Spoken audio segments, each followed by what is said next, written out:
안녕하세요. 시네포커스 록사입니다.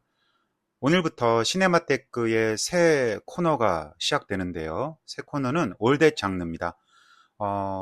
말 그대로 영화 장르에 관계된 모든 것을 알아보는 새로운 섹션입니다. 우리가 즐겨보는 영화는 크게 애니메이션, 다큐멘터리, 그 다음에 극영화 이렇게 나눌 수가 있는데요. 그 중에서 극영화, 그러니까 픽션 필름 중에 거의 95% 이상이 다 장르 영화라고 볼 수 있겠죠. 그런 의미에서 영화 장르가 어떻게 만들어졌는지, 그리고 영화 각 장르마다 어떤 특징이 있는지를 우리가 알 수 있다면 훨씬 더 영화를 이해하고 감상하는 그런 폭을 더 넓힐 수 있다고 생각이 듭니다. 그런 의미에서 오늘부터 시네마테크 새 코너인 올댓 장르 시작하도록 하겠습니다.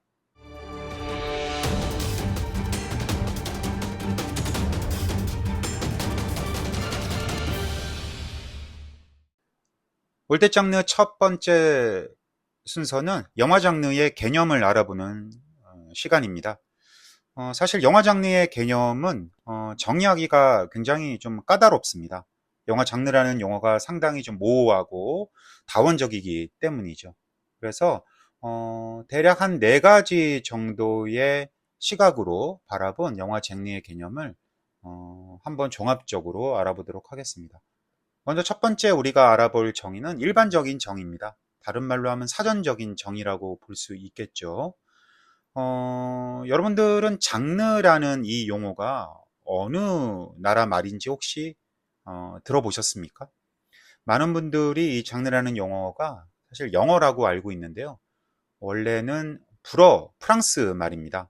그래서 프랑스 사전에서 이 장르를 찾아보면 대략 뭐 종류, 그다음에 유형, 양식이라는 뜻이 나오죠. 이 사전적인 측면을 통해서 영화 장르의 정의를 내리자면 영화 장르는 쉽게 얘기해서 어떤 형태에 따라서 영화들을 분류하고 조직하는 한 방식이라고 볼 수 있겠습니다. 그림에서 나와 있듯이 헐리우드에서 흔히 통용되는 영화 장르는 대략 15개에서 22개 정도로 알려져 있습니다. 물론 고정적인 것은 아니고요. 이 영화 장르는 계속해서 추가되거나 사라지기도 하죠.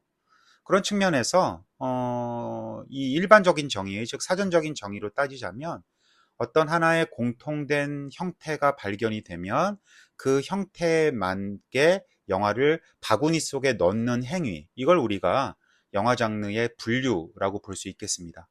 그래서 화면에서 보다시피 예를 들어서 액션이다. 그러면 액션 장르에 특화되는 어떤 특징과 형태가 나올 거고 그 비슷한 형태를 하나의 액션 장르라는 바구니 속에서 집어넣고 그거를 분류하는 방식, 이걸 우리가 영화 장르라고 볼 수 있겠죠. 자, 이번에는 영화 장르의 두 번째 측면을 볼 수 있는데요. 앞서 봤던 일반적인 정의, 사전적인 정의와 마찬가지로 이번에는 또 다른 측면에서 한번 영화 장르의 개념을 알아보면 바로 영화를 만드는 창작자의 입장과 그 다음에 영화를 소비하는 관객 사이에 이런 어떤 관계에 따라서 또 새로운 정의를 내릴 수가 있습니다.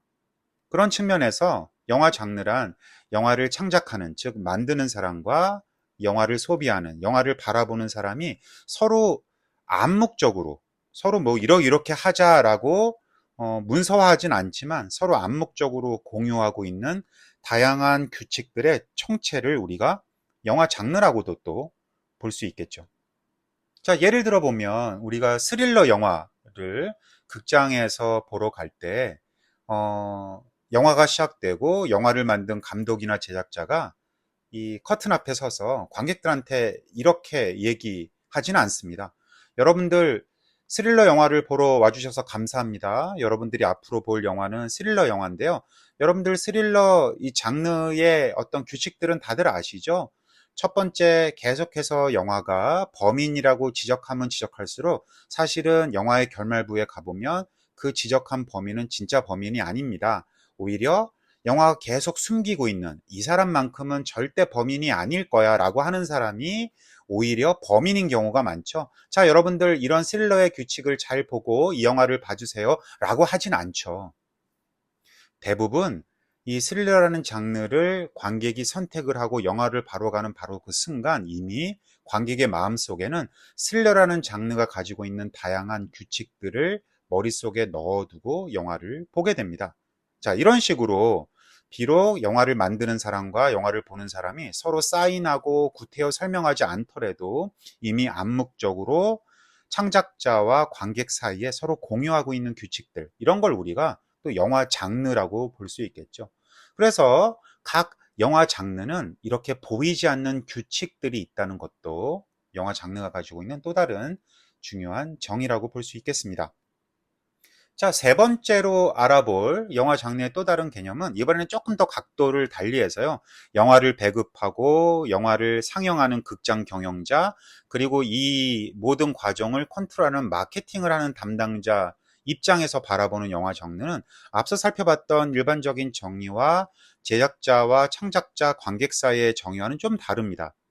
이렇게 장르라는 단어는 배급자, 영화관 경영자의 입장에서 봤을 땐 어떤 사업상의 결정을 내릴 때 그 결정을 극대화할 수 있는, 즉 자신이 영화를 틀고 배급하고 마케팅함으로써 영화가 가지고 있는 수익을 극대화하기 위해서 의존하는 어떤 카테고리 이름이라고 우리가 정의 내릴 수가 있습니다. 그래서 예를 들어서 내가 공포 영화를 배급하고 상영하고 마케팅했을 때 어떤 장르를 쓸 것인지, 내가 뮤지컬 영화를 마케팅하고 상영했을 때 어떤 장르의 명칭을 붙일지에 따라서 다양한 장르의 카테고리가 만들어질 수 있는 거죠. 그런 측면에서 이 장르라는 녀석은 이런 마케팅과 배급 상영을 과정을 거쳐서 기존에 존재하지 않은 새로운 장르가 탄생되기도 합니다. 한번 예를 한번 들어보죠. 먼저 라라랜드라는 영화 다들 기억하실 겁니다. 그런데 이 라라랜드는 여러분들 어떤 장르죠? 네, 당연히 뮤지컬이라는 장르죠. 그런데 이 라라랜드를 국내에서 배급하고 상영하는 이런 마케팅적인 입장에서 봤을 땐 이 영화를 단순하게 장르 카테고리를 뮤지컬 영화라고 사람들한테, 소비자한테 알렸을 때 그렇게 이윤이 극대화할 수 없다고 판단을 한 것 같아요. 그래서 실제로 라라랜드 포스터에 보면 이 영화를 어떤 식으로 표현하고 있는지 굉장히 흥미로운 대목이 나오는데요. 가만히 보면 화면에 나와 있듯이 라라랜드는 그냥 단순하게 뮤지컬 영화라고 장르 명칭을 붙인 게 아니라요, 위플래시 감독의 뮤직 로맨스 영화다라고 선전하고 있습니다. 즉, 이 라라랜드는 기존에 우리가 봐왔던 전형적인 뮤지컬 영화는 좀 다릅니다. 춤이 아주 주가 된 영화도 아니고요. 그렇다고 노래가 아주 많이 나오는 영화도 아니에요. 말 그대로 어떤 레트로, 뉴트로필의 감성, 즉 헐리우드 당시에 만들어졌던 고전 뮤지컬 영화에서 영감을 받아서 어떻게 보면 이 LA를 배경으로 남녀의 어떤 로맨스를 중심으로 하는 그런 새로운 개념의 뮤지컬 영화였습니다. 그래서 사람들의 큰 사랑을 받았는데요. 바로 이런 영화가 가지고 있는 영화적인 어떤 미장센적인 측면, 그 다음에 영화가 가지고 있는 어떤 감성을 극대화하기 위해서 배급자와 경영자 마케팅은 이거를 뮤직 로맨스라는 새로운 어떤 장르적인 접근을 했다고 볼 수 있습니다. 그리고 이 라라랜드를 만든 감독 역시 위플래시라는 전작을 통해서 사람들에게 크게 사랑을 받았기 때문에 바로 그 점을 또 강조를 한 거죠. 이렇게 우리가 제작자와 관객 사이의 관계에 따른 정의, 그 다음에 일반적인 정의에 따라서는 이거를 뮤지컬 장르라고 규정할 수 있지만, 배급자와 극장 경영자의 시각에 따라서는 이렇게 새로운, 굉장히 뮤지컬과는 또 다른 뮤직 로맨스라는 새로운 장르적인 개념이 또 탄생될 수 있는 거죠. 이렇게 마케팅적인 측면에서 봤을 땐 장르는, 영화 장르는 굉장히 변화무쌍하게 창조될 수도 있습니다. 자, 두 번째 예는 국내 영화를 한번 살펴보죠. 바로 청년경찰이라는 영화입니다. 여러분, 많은 분들이 이제 좋아하셨을 텐데요. 이 청년경찰이라는 작품은 말 그대로 경찰 영화라고 볼 수 있습니다. 우리가 이제 나중에 다루겠지만 범죄 영화라는 큰 메인 장르 안에 있는 서브 장르, 하위 장르인 경찰 영화라고 우리가 보통 알 수 있죠. 그런데 실제로 이 영화를 마케팅하는 포스터를 보면 단순하게 경찰 장르, 뭐 범죄 장르라는 장르의 카테고리는 사용하는 거지 않고 새로운 장르 개념을 표현합니다. 화면에서 보다시피 박서준, 강하늘의 청춘 수사 액션물이라고 선전하고 있죠. 즉 기존의 경찰 장르라는 틀에 고정되어 있는 게 아니라 이 영화 가지고 있는 아주 독특한 아이덴티티, 그러니까 여름에 펼쳐지는 어떤 액션 위주의 사이다 같은 영화, 그리고 두 주인공, 그리고 당대에 가장 인기 있었던 두 배우, 박서준 배우와 강하늘 배우가 가지고 있는 어떤 캐릭터적인 특성을 강화한다는 의미에서 청춘, 그리고 아주 좀 이렇게 올드한 이미지인 경찰 대신엔 수사, 그리고 실제로 두 주인공이 실제 경찰 되기 전인 학생인 신분이기 때문에 그런 어떤 부로맨스적인 경찰이 가지고 있는 측면을 강화시킨다는 의미에서 수사를 넣고, 그다음에 영화에서 러닝타임 내내 강조되고 있는 어떤 액션을 또 강조하기 위해서 청춘, 수사, 액션, 어떻게 보면 세 개의 장르의 카테고리를 합쳐서 사용한 예라고 볼 수 있습니다. 결국 이런 어떤 마케팅적인 측면은 상당히 관객들한테 호응을 받았고요.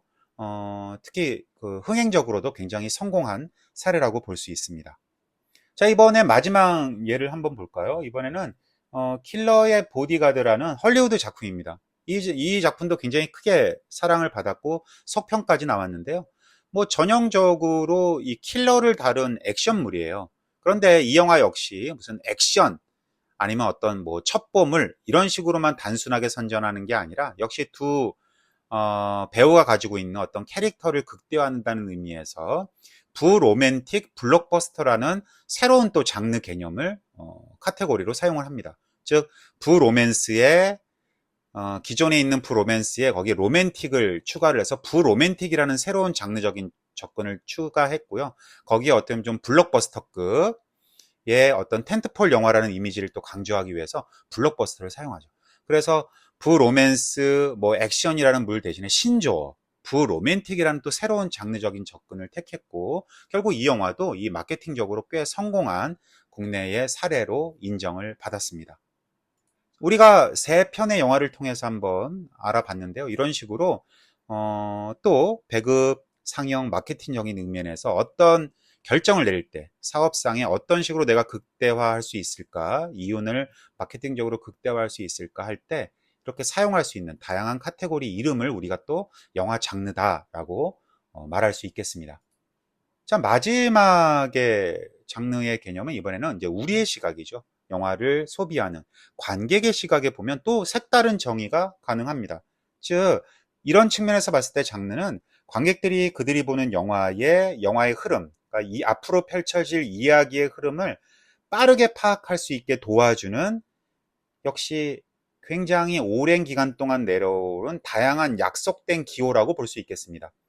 그래서 우리가 나중에 이제 알아보겠지만 계속해서 하나의 장르에 끊이지 않고 반복되는 어떤 다양한 관습들, 그 다음에 이런 관습들을 도와주는 또 아이콘적인 도상적인 요소들, 이런 시각 스타일을 통해서 관객이 이후에 펼쳐질 영화의 내러티브를 빠르게 파악할 수 있는 어떤 특징을 가진 것도 우리가 영화 장르다 라고 볼 수 있겠죠.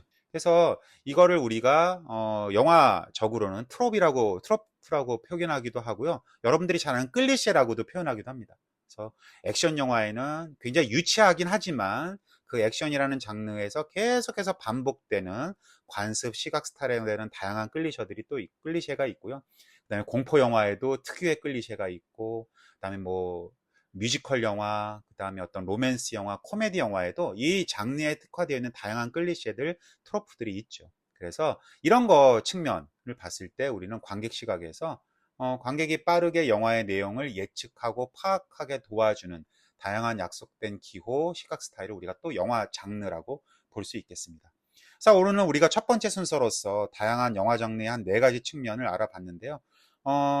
다음 시간에는 우리가 조금 더 영화 장르에 대해서 잘 알아볼 수 있게요. 영화 장르가 가지고 있는 특징에 대해서 알아보도록 하겠습니다.